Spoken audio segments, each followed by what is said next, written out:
हरे कृष्णा, राधे राधे। तो भक्तों, आज इस वीडियो में मैं आपको बहुत ही एक चमत्कारी दिए के बारे में बताने वाली हूँ, जिसे कि आपको हर एकादशी पर जलाना है।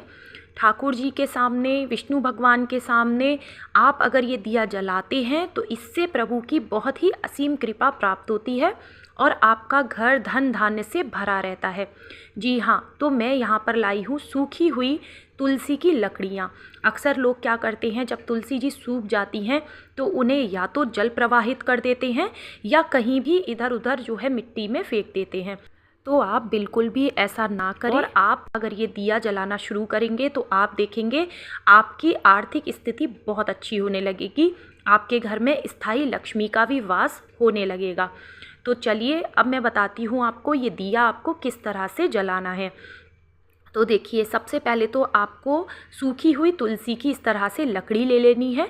आप सिंगल लकड़ी का भी दिया यहाँ पर लगा सकते हैं। मैंने यहाँ पर डबल लकड़ी ली है इस तरह से। और अब हम इसको रुई के साथ लपेट के एक बाती जैसा बना लेंगे। ठीक है, तो हम इसकी इस तरह से देखिए थोड़ी सी हम कॉटन लेंगे और इसको इस लकड़ी पर लपेट कर हम एक बाती तैयार कर लेंगे। अच्छा, अगर आपके आस पड़ोस में भी अगर कहीं पर तुलसी जी है ना और उनको नहीं पता है कि इसका सही यूज़ क्या होना चाहिए, तो आप उनसे भी वो लकड़ी ले सकते हैं। ऐसा नहीं है कि आपको अपने घर की ही सूखी हुई तुलसी लेनी है। अगर उनको नहीं पता है कि सही इस्तेमाल करने का इसका क्या तरीका होता है, तो आप उनसे भी ले सकते हैं। ठीक है, और देखिए इस तरह से हमने एक बाती बना ली है और ये लंबी बाती बन के तैयार हुई है। अब हम लेंगे एक दिया और दिए में हम इस बाती को रख लेंगे। तो ये मैं हटा देती हूँ और अभी मैं आपको एक दूसरा प्रयोग भी इसका बहुत अच्छा बताने वाली हूँ। ठीक है, तो यहाँ पर देखिए हमने दिया लिया है और दिए में अब मैं यहाँ पर डालूँगी घी। अगर आप तिल के तेल की जोत जलाना चाहते हैं तो आप वो भी जला सकते हैं, लेकिन तुलसी की लकड़ी से जब हम दिया जलाते हैं ना, तो कोशिश करें कि उसमें हम जो है शुद्ध घी का ही इस्तेमाल करें। तो यहाँ पर देखिए हम जो है घी इसमें डाल लेंगे। अच्छे से इस बाती को हम अच्छे से घी में भिगो लेंगे और उसके बाद हम ठाकुर जी के सामने इसे जलाएंगे। आप यकीन नहीं मानेंगे फ्रेंड्स, इसके बहुत सारे फ़ायदे होते हैं। आप करके देखिएगा और ज़रूरी नहीं है कि आप इसको एकादशी पर ही करें। आप अगर इसको एकादशी के साथ साथ पूर्णमासी पे भी करते हैं ना, तो बहुत अच्छा होता है। इसके अलावा आप चाहें तो हर बृहस्पतिवार आप ऐसा कर सकते हैं, या कोई भी बड़ा त्यौहार आता है ना, तब भी आप तुलसी की लकड़ी का दीप ठाकुर जी के सामने ज़रूर जलाएं।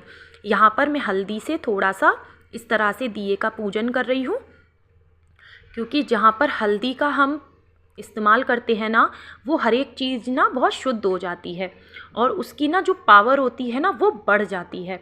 तो हमें हल्दी जो है एकादशी या बृहस्पतिवार के जब हम दिया जलाते हैं ना, उसमें थोड़ी सी हल्दी हमें ज़रूर डाल देनी चाहिए।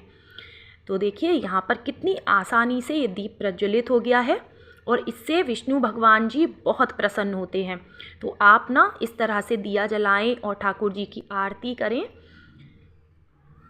और आपको पता होगा कि कार्तिक के महीने में तुलसी की लकड़ी से जब हम दीप बना के ठाकुर जी के सामने, शालिग्राम जी के सामने जलाते हैं तो बहुत ही ज़्यादा पुण्य की प्राप्ति होती है। और आप ना इस तरह की बाती आप बना के स्टोर कर सकते हैं और आप चाहें रोज़ भी इस तरह का दिया जला सकते हैं, या फिर किसी भी शुभ अवसर पर एकादशी, पूर्णमासी या फिर बृहस्पतिवार, आप इन दिनों में भी दिया जला सकते हैं।